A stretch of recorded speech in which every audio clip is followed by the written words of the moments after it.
Kuha ang CCTV video na ito noong January 20, 2025 bandang alas 11 ng gabi sa Caloocan City. Makikita rito ang 15 anyos na si Sofia, hindi niya tunay na pangalan, na naglalakad sa isang eskinita. Maya-maya pa, may sumalubong sa kanyang dalawa pang babae. Ilang saglit pa, sinapak, sinabunutan, at nginudngod ng dalawang babae si Sofia. Makalipas ang 5 minuto, nagpulasan ang grupo nang dumating ang isang lalaki at umawat sa gulo.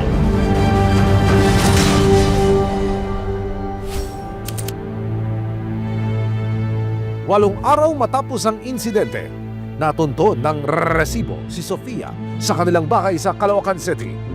Umabsent siya sa klase dahil hanggang ngayon iniinda pa rin daw niya ang mga natamo niyang sugat at pasa. Nung pagtas po ako nila bugbugin, sumakit po yung dito ko. Tapos yung dito po sa ulo, di po makaiga ng maayos. Dahil po sa mga iniinda ko. Pinagsasapak po nila ako sa bato. Ayong pa sa ina ng biktima na itatago namin sa pangalang Rochelle. Lumabas lang daw ang anak niya para bumili ng pagkain pero habang papauwi na raw si Sofia, dito na raw siya hinarang ng dalawa pang babae at sinimula na siyang paulanan ng mga sapak, tadyak at sipa. Nagulat po ako sa nangyari po. Parang hindi ko rin alam kung alin yung unahin ko po. Namaga yung uso po niya. Tapos yung sa may bandang leg po niya, na parang nagkaroon lang siya ng bukol. Ayon kay Sofia, mga kaibigan at kaklase pala niya ang mga nambugbog sa kanya. Sino yung pinakamatalik na kaibigan mo dun sa dalawa? Yung pinaka-close mo dun sa dalawa? Yung isa po, nakikita lang po. Pero di po yung gaanong close. At ang ugat ng gulo, nagkaroon lang daw sila ng hindi pagkakaunawaan. Parang po, yung pinagkakalat ko daw po na bayaran daw po sila kahit wala naman po akong sinasabi. Kaya hindi raw niya akalain na ang simpleng chismis tungkol sa kanyang pangchichismis ay mauuwi pala sa bugbugan. Gusto ko na po putulin yung pagkakaibigan namin dahil po sa nangyari. Kasi yung kaibigan ko po na yun, yung isa, kapatid na po turing ko dun eh. Kasama si Sofia, pinuntahan ng resibo ang lugar kung saan nangyari ang insidente. Galing po ako sa amin. Tapos pumunta po ako dito para kumain. Ito po yun. Nakita lang po dito yung pagtapos po ako bugbugin. Ayon sa kanyang ina, naalaman lang daw niya ang nangyari sa anak nang puntahan siya ng isang barangay tanod. Masama pa rin yung loob ko. Kasi hanggang ngayon, di pa rin po na gawa ng paraan. Agad dinala sa ospital si Sofia para maipagamot at sumailalim sa medical legal. Ayon dito, nagtamo si Sofia ng mga sugat at pasa sa kanyang ulo, labi at tuhod.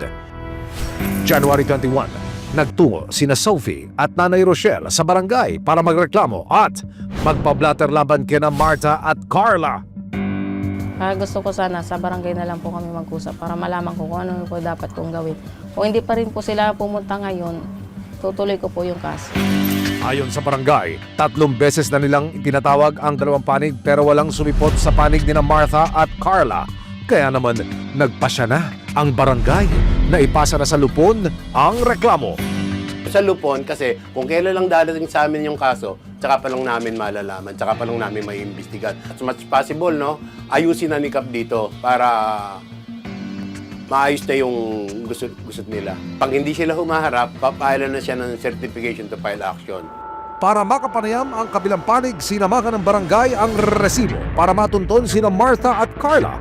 Ayon sa 18 anyos na babaeng nalakit sa video, sinisiraan daw siya ni Sofia sa kanilang lugar kaya naman hindi na niya napigilan ang kanyang galit.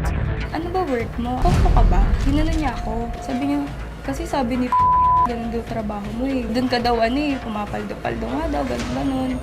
Eh di syempre parang nagulat na po ako nun. Depensa rin ni Martha, ilang beses na raw niyang pinalampas ang pagmamarites ni Sofia. Kinausap ko pa siya. Sabi ko nga po, bakit kailangan mo sabihin yun, ganun, wag ka na lang magsalita ng kung ano-ano. Nakausap din ng resibo ang ina ni Martha na itatago namin sa pangalang Helen. Ayon sa kanya, hindi rin niya ginusto ang ginawang pananakit ng anak. nagulat ako, bakit may mga post na gano'n na tinatago daw namin. Ako parang nai-stress na ako, hindi na ako nakakatulog sa gabi. Ayon naman sa ina ni Sofia, napilitan na silang i-post ang mga larawan ni na Martha at Carla dahil hindi raw sila sinisipot ng mga ito sa barangay. Hindi namin po siya makita, hindi po nakikipag-ugnayan po yung magulang tsaka yung mga anak. January 27, unang nagarap sa Lubon ang dalawang partido.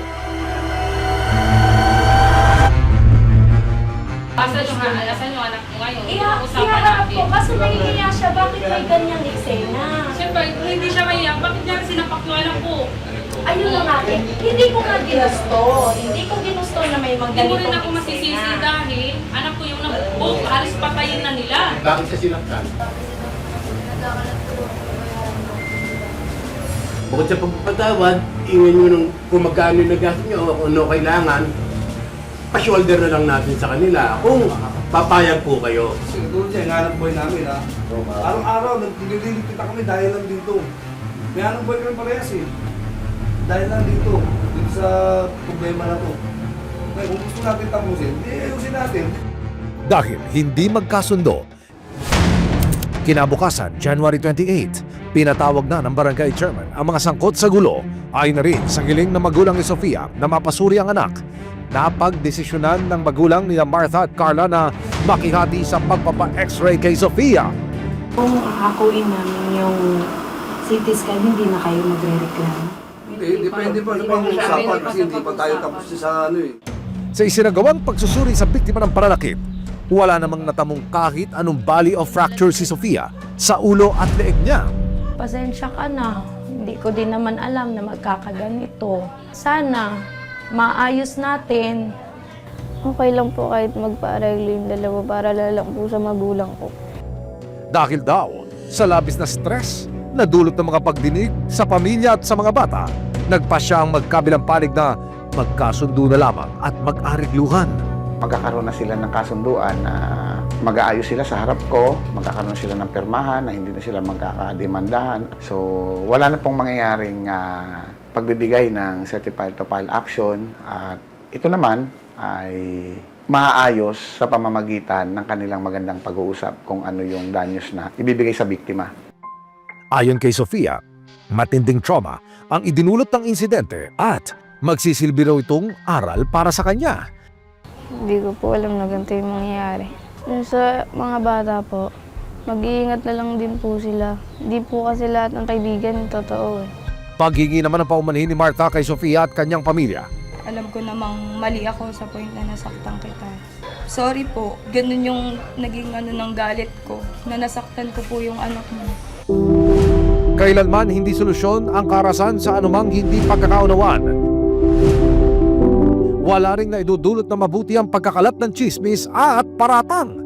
Sa huli, nariyan ang mga lokal na ahensya ng gobyerno para dinggin ang mga reklamo na kailangang matugunan para mapanatili ang kapayapaan